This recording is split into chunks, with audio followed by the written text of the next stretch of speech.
Bonjour à toutes et bonjour à tous. Aujourd'hui, je vais vous parler de Le Comte de Monte Cristo. Ok, je vais vous parler du Comte de Monte Cristo. Je vais essayer de ne pas spoiler le film. El Conto de Monte Cristo. Alors, c'était vraiment l'événement français et même global de cette année, hein. Je pense qu'il n'y a pas d'autres gros films français, si je ne m'abuse, cette année. Euh, Je pense pas me tromper, voilà, que c'est vraiment le seul blockbuster, on va dire, français de l'année, qui fait suite aux Trois Mousquetaires, en fait. Enfin, qui fait suite spirituellement aux Trois Mousquetaires, en sachant que les Trois Mousquetaires, c'est les mêmes scénaristes qui étaient à l'origine du projet, enfin pas à l'origine du projet, mais qui sont à l'origine de ce qu'on Monte Cristo là, en tout cas. Et moi, ça me faisait un peu peur, parce que j'ai pas trop aimé les Trois Mousquetaires. Aussi bien au niveau de la réalisation qu'au niveau du scénario. C'est un film qui prenait énormément de liberté. Bon, j'ai pas envie de trop cracher sur le film des Trois Mousquetaires, mais ça prenait énormément de liberté et c'était un style un peu Netflix, entre guillemets, avec un max de péripéties qui fonctionnait pas toujours. Donc voilà, j'ai été un peu en sachant que j'ai vu que D'Artagnan, j'ai même pas vu Milady, donc bon, on va se taire sur les Trois Mousquetaires. Mais disons que ça n'a pas tellement marché sur moi malgré un casting exceptionnel. Et sur le cône de Monte Cristo, du coup, j'avais des petites réserves, mais j'y suis allé parce qu'il y a eu des bons retours, parce que le casting est toujours aussi attrayant et parce que la perspective de voir un film français de grande ampleur qui exploite un peu le patrimoine de Dumas, même si le Comte de Monte Cristo, ça a été adapté énormément de fois, comme Les Trois Mousquetaires, ceci dit, en sachant que j'ai pas lu le bouquin, mais je me suis renseigné, j'ai fait mes fiches de lecture comme si j'allais passer un examen du bac. Donc j'ai pas lu le bouquin, mais je connais un peu les lignes directrices du bouquin pour pouvoir savoir qu'il y a eu des libertés qui ont été prises et qui sont assez justes. En fait, bon, je vais pas tergiverser, j'ai adoré le film. Donc c'est écrit et réalisé par Alexandre de la Patalière et Mathieu Delaporte. J'espère que je ne me suis pas trompé dans leur nom. Qui sont des scénaristes qui, depuis des années, en fait, dans le cinéma français, essayent de faire des projets différents. Ils sont à l'origine du projet, enfin, ils sont en tout cas scénaristes sur le projet Renaissance, qui date de 2006, qui était un film de science-fiction, d'animation science-fiction très original, perfectible peut-être, mais très original. Prodigies, donc pareil, film d'animation de science-fiction avec la voix de Mathieu Kassovitz. Les Trois Mousquetaires, bref, c'est des personnes qui ont l'air en tout cas d'aimer tout ce qui est cinéma populaire, qui aiment à se diriger vers le genre. Donc il y a une totale cohérence à ce qu'il soit à l'origine de ce Monte Cristo qui se veut être un cinéma populaire, romanesque, qui exploite la culture française. Et ça marche. Et ça marche de fou, en fait. Et on sent que c'est un film de scénariste, mais dans le bon sens du terme, parce que c'est ce qui nous sauve vraiment tout le film et ce qui nous rend le film absolument palpitant, c'est son écriture. C'est son écriture, c'est que tout est pensé autour du récit, autour de ses personnages et autour d'effets de narration qui font que c'est toujours palpitant, qu'il y a des fusils de Tchekhov qui sont mis en place, donc le film dure 3 heures, hein, qui se mettent en place et qui sont tirés à droite à gauche. Il y a des effets qui sont purement des effets de récit où on joue sur du suspense. Euh, et ça, pareil, il faut pas spoiler, c'est plus vers la fin, mais on joue sur du suspense et sur des effets d'annonce, d'amorce avec la musique qui va le renforcer. Et donc, pour moi, tout a fonctionné. Pour moi, tout a fonctionné.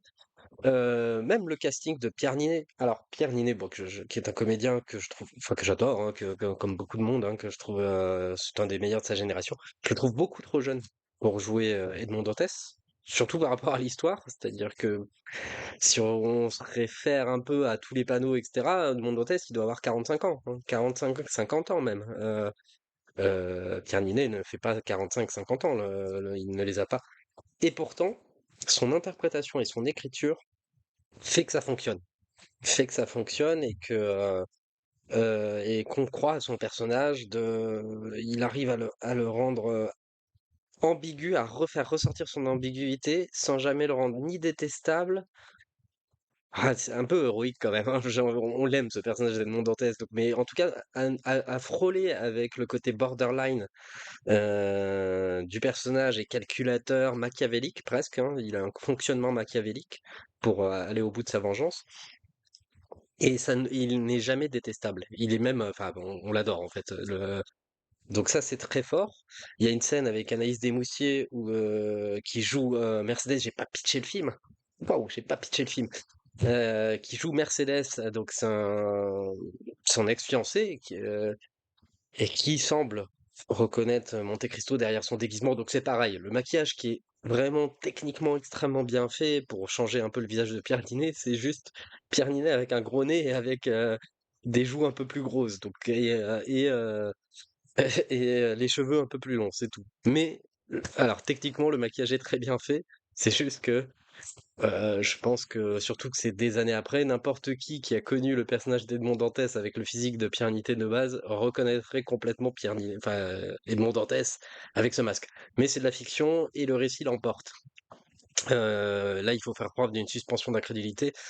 Le pitch, repitchons. On revient en arrière, le pitch du film. Donc c'est une histoire de classique de vengeance, c'est l'ancêtre des films de super-héros. Donc tout simplement, on a Edmond Dantès, un jeune marin, un jeune marin qui se voit promu à la suite d'un acte héroïque au rang de capitaine, délaissant donc délaissant le capitaine actuel du navire.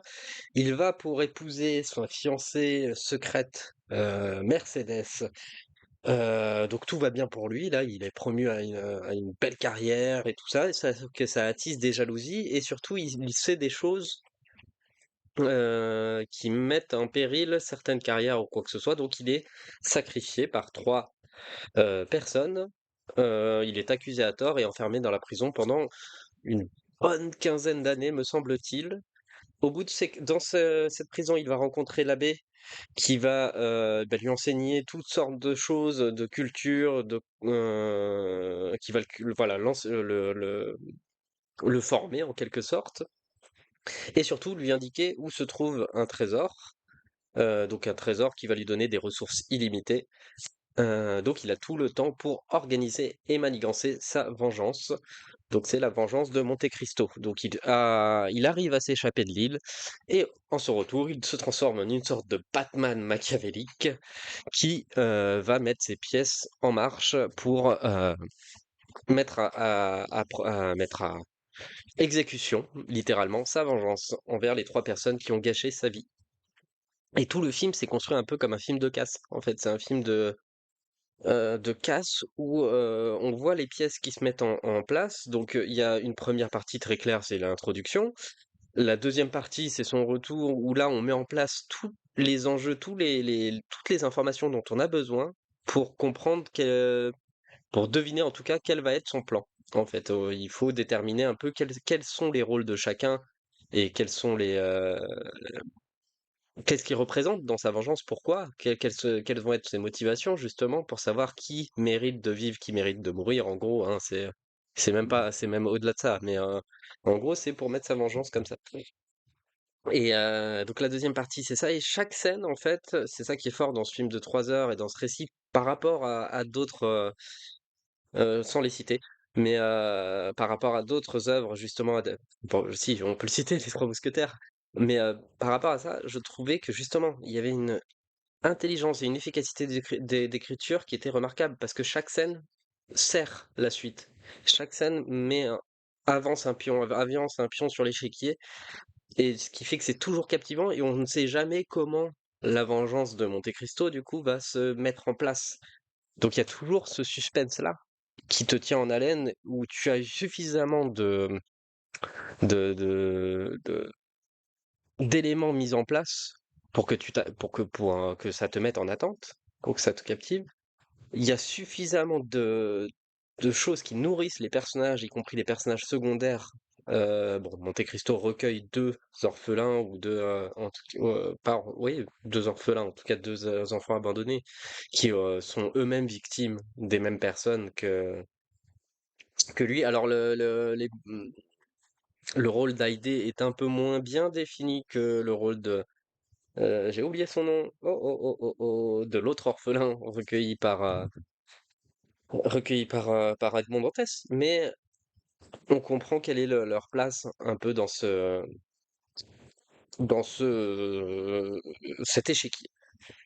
Voilà, voilà. Donc, ben, j'ai trouvé que les images sont sublimes. Donc, il y a une tenue qui est extrêmement classique. Justement, je ne veux pas rentrer dans cette comparaison, mais par rapport à d'autres films français et même des films internationaux, hein, le film est d'une tenue visuelle très très bonne. C'est classique, mais c'est beau quoi. C'est beau à regarder, c'est classe, c'est super bien éclairé. Il y a une élégance dans la musique, dans la fabrication, et il y a une élégance autour des mots. C'est pour ça que j'insiste sur le fait que ce soit un film de scénariste, mais il y a une élégance dans les dialogues. Il y a une poésie presque dans les dialogues qui est superbe. C'est littéraire, mais sans jamais être théâtral. Sans jamais être théâtral, on est toujours sur des effets de cinéma. Donc c'est vraiment profondément recommandable. Profondément recommandable. On va se mater la bande-annonce, tant qu'à faire.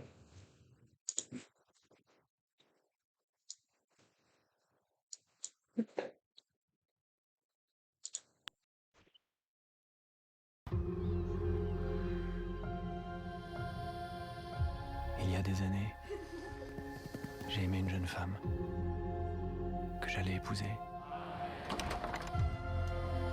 Je porte ici un mandat d'arrêt pour le dénommé Edmond Dantès.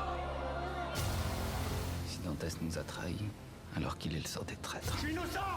J'ai rien fait, je suis innocent! Il vivra.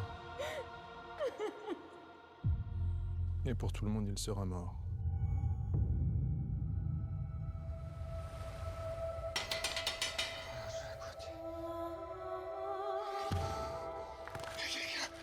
Qui êtes-vous?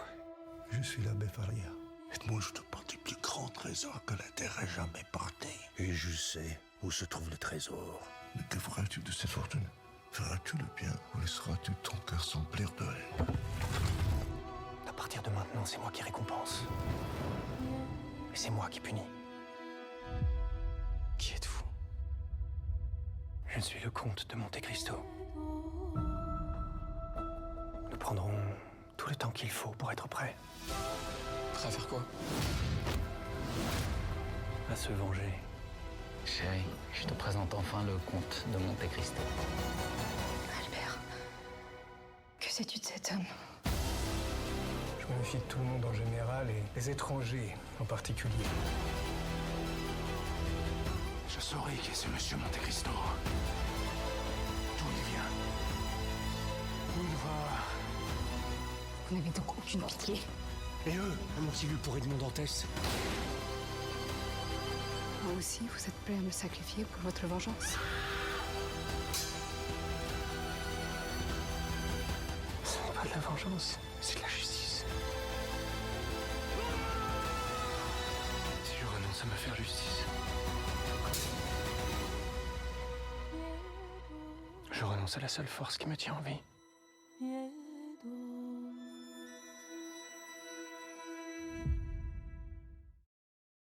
Ouais, mais bon, il y a tout dans cette bande-annonce. Bah, on verra, de toute façon, hein, Pourtant, j'étais sceptique. C'est vrai que j'étais sceptique parce qu'il y a eu tellement de déceptions. Tellement de déceptions quand des films français, c'est bête hein, de le réduire à cette nationalité, mais c'est vrai. Il y a eu tellement de déceptions que c'est d'autant plus agréable d'apprécier le film, quoi. Alors, il y en a qui disent chef-d'œuvre ou quoi que ce soit, j'en sais rien. Ça, c'est très compliqué. Et encore, dans son genre, le quand on dit chef-d'œuvre, c'est que c'est un exemple à suivre, en gros. Et ben, je pense que oui, ça fait partie, en tout cas, de la panière haute. Pour moi, je le range avec Le Pacte des loups ou Cyrano de Bergerac, enfin, les grands films populaires qui sont justement très effacés en apparence, en tout cas en termes d'identité, beaucoup plus que Le Pacte des loups, par exemple. Il y a beaucoup moins d'effets de style que chez Christophe Gans, même si parfois on peut flirter avec le fantastique, c'est-à-dire qu'il faut faire preuve de suspension d'incrédulité, ça reste, presque un comic book movie sur certains aspects. Bah oui, ce trésor illimité, le fait qu'ils mettent des masques et tout à la Mission Impossible, on va dire, et cetera. Il faut l'accepter ça, il faut l'accepter, ça fait partie du deal quand, on suit le récit. Heu, mais à côté de ça, la récompense elle est belle quoi, elle est belle, c'est brillamment interprété et et voilà, ouais, donc il y a, une forme de retenue, de respect et de dévotion pour son film, pour son récit, pour ce que ça raconte de la part de tous les corps de métier, que en ça, c'est un chef-d'œuvre, ouais, je pense qu'on peut le dire, c'est un chef-d'œuvre, c'est un film qui peut se revoir, on se dira: «Waouh!» C'est à la fois en plus, c'est moderne, tout en restant classique. C'est-à-dire que je pense que à, ça peut plaire à un public, qui aime, je sais pas, ouais, je vais dire des exemples un peu, étriqués, mais genre Pirates des Caraïbes ou ce genre de choses. Et moi, je pense à Pirates des Caraïbes, ne serait-ce qu'en termes d'époque, d'imagerie ou quoi que ce soit, ça peut plaire, disons, à un public qui aime les films américains, hein, et en même temps à ceux qui aiment le classicisme français à la française, enfin la langue, franchement, il y a une poésie sur certaines répliques, notamment à la fin. Enfin, il y a des choses qui sont d'une poésie et d'une beauté. Quand on aime les mots et la langue et la littérature française, ça fait vraiment plaisir, quoi. Ça fait vraiment plaisir. Ce qui n'est pas gâché par le fait que ce soit, voilà, brillamment respecté, interprété par tout le casting, hein, tout le casting, et évidemment Pierre Ninet en premier. Comme je vous disais, il y a une scène qui m'a marqué, qui est anecdotique dans le récit et encore importante, mais c'est quand Anaïs de Moustier, donc Mercedes, revoit le comte, qui est troublée parce qu'elle semble reconnaître, elle lui rappelle en tout cas Edmond Dantès, et le regard que met Pierre Ninet, l'ambiguïté qu'il met juste dans ce putain de regard, c'est d'une subtilité de jeu qui est absolument remarquable, et tout le film est de cette tenue-là. Même ça, voilà, cet aspect un peu, quand ça flirte avec le comic book movie ou quoi que ce soit, c'est suffisamment rare pour que ça ne gâche pas. Pour que ça ne gâche pas l'identité du film et pour qu'on se dise pas: «Ah, ils essayent de recopier les Américains et c'est ridicule».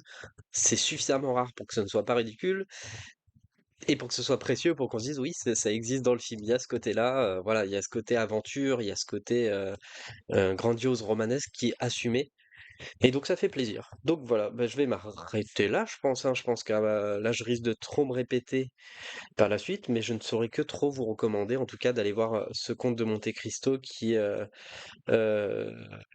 déjà de cette année, bon, de cette année, en termes de gros films, je pense que c'est probablement le meilleur, celui qui apporte le plus de satisfaction quand on se dit qu'on va dans une salle, qu'on va voir un film sur grand écran, bah, et je suis le premier surpris parce qu'encore une fois, je ne l'attendais pas non plus tant que ça, hein. Moi, le film que j'attendais, le gros film à grand spectacle que j'attendais le plus cette année, c'est, Furiosa, j'ai beaucoup aimé, évidemment, mais ce Comte de Monte Cristo m'a d'autant plus, surpris parce que je m'attendais pas à adorer, en tout cas autant, à apprécier autant. Je me suis senti respecté quand, je suis allé voir ce film, quand j'ai vu le film, quand j'ai vu le générique de fin, je me dis: «Ah putain, c'est un film qui me respecte, c'est un film qui respecte ses spectateurs», donc n'hésitez pas, vous pouvez carrément y aller. Moi, pour moi, c'est gros oui et c'est validé, donc bon, le film a pas besoin de moi, mais c'est validé, donc allez-y, si vous aimez ce genre de film ou quoi que ce soit, vous en aurez facilement pour votre argent. Merci à tous d'avoir regardé la vidéo. N'hésitez pas à vous abonner, de regarder les autres, de mettre des pouces, de faire tout ça, enfin tout ce que vous voulez. Faites exactement comme vous voulez et vous pouvez aller voir le Comte de Monte Cristo, c'est vraiment super. Bye bye. Bisous.